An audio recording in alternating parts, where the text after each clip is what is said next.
Welcome. In this video, we are going to treat a machine learning interview question. That's a question from my ebook. I will put the link in the comment. And that's one of the easiest questions from it.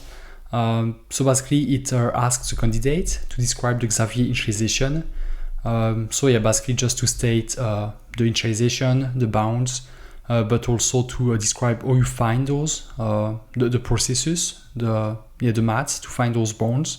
And also maybe to cite other initialization schemes. We can start by just stating the initialization. So you initialize the weights from a uniform distribution, centered at 0, where the bounds are minus a on a, where a is equal to the square root of 6 divided by the so basically it's the reciprocal of the mean of the number of input units on number of output units. So basically, it's 3 times 1 divided by the mean, n in plus n out divided by 2.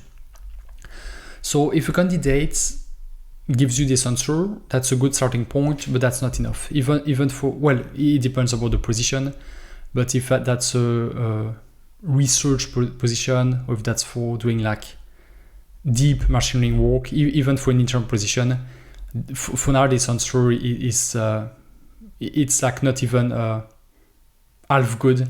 That's really not the important part. The important part is how we get to those bounds. And we expect the candidate to be able to find the bounds. It's okay if the candidate do not remember that this is a 6 here. This is not important, but what's important is that the candidate is able to find the bounds. So basically, how do we find those? So basically, what we want with the Xavier initialization, we want that both the forward activation and the backward gradients to retrain approximately unit variance from layer to layer throughout training, or during inference, for example. So basically, during the forward pass, we for now, if we put aside activation functions, we can write the output of neuron I, given its input xj. So basically, it's just the weighted sum of all the inputs with the weights. Well, we weight each input, we take the sum. For now, we do not include bias in that equation. So basically, if we compute the variance of this neuron yi, that's equal to n in times the variance of w times the variance of the input x. So here x is a vector with all the inputs. To go from left to right, we've made an assumption. We've made the assumptions that the inputs were independent. They were IID, which is a big assumption in machine learning. And basically, if we assume that the variance of x is equal to 1, so basically that's another assumption. We've already made one assumption. We assume that the samples are IID. I want to make sure that it's clear. X is a single sample, but all the xj are different features. So we assume that the features are not correlated. We also assume that the variance of x is equal to 1, so that it is a unit variance across the features. And therefore, if we set variance of x equal to 1, then that means that the variance of the weights should be equal to 1 divided by the number of input features. So as for now, that's our first constraint. We want to initialize the weights such that the variance is equal to 1 divided by n in. Okay, and if we do that, we make sure that yi. So let's say that yi is the neuron at layer 2, for example. If the inputs a variance of 1, then the new, let's call them that way, the new inputs. So the new hidden units, they have also variance of 1. And therefore, recursively, this equation propagates on all the feature maps.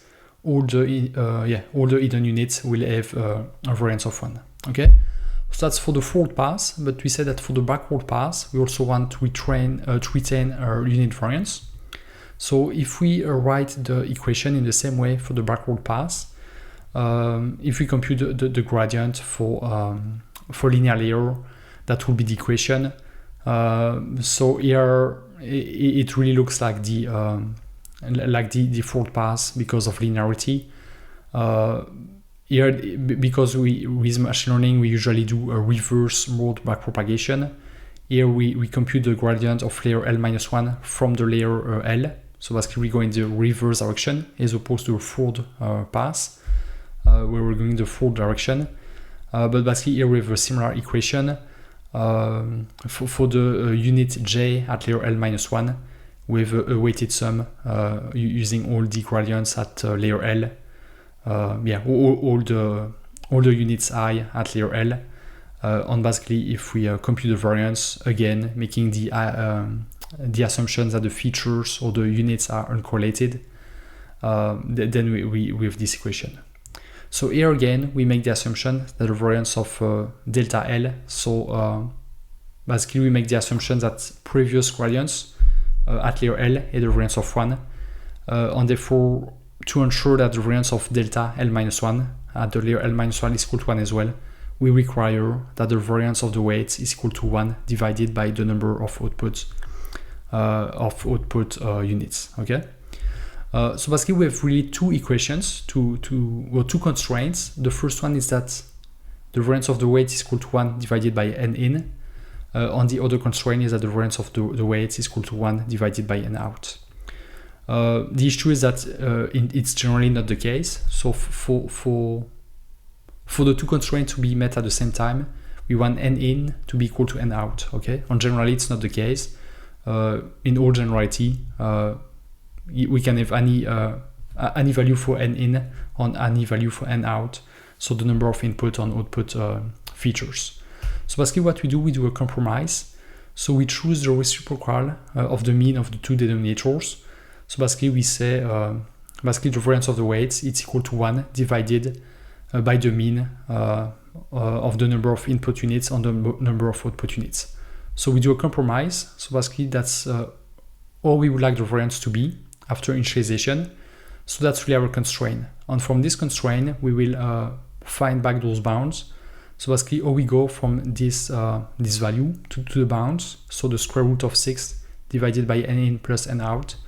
So basically, the variance of a uniform distribution, again, in machine learning, that's a statistical background that's very important, or that you should know. So the variance of a uniform distribution with bounds minus a on a is 1 squared divided by 3. And therefore, we want a squared divided by 3 to be equal to 2 divided by n in plus n out. And therefore, if we solve for a, with a that is equal to square root of 6 divided by n in plus n out. Okay, so that's really how you find those bounds. Again, we've made some assumptions. We've made the assumptions about we've made, for example, the assumptions that our input have a variance of 1. We've made the assumptions about independence, and also for now we've not taken into account activation functions. So basically, we need to work with activation functions that will not modify the variance of the, for example, of yi. So for example, hyperbolic tangent would work, but for example, those bounds do not work well for ReLU. Okay, and for example, there are other initializations that was asked in the questions, other alternatives.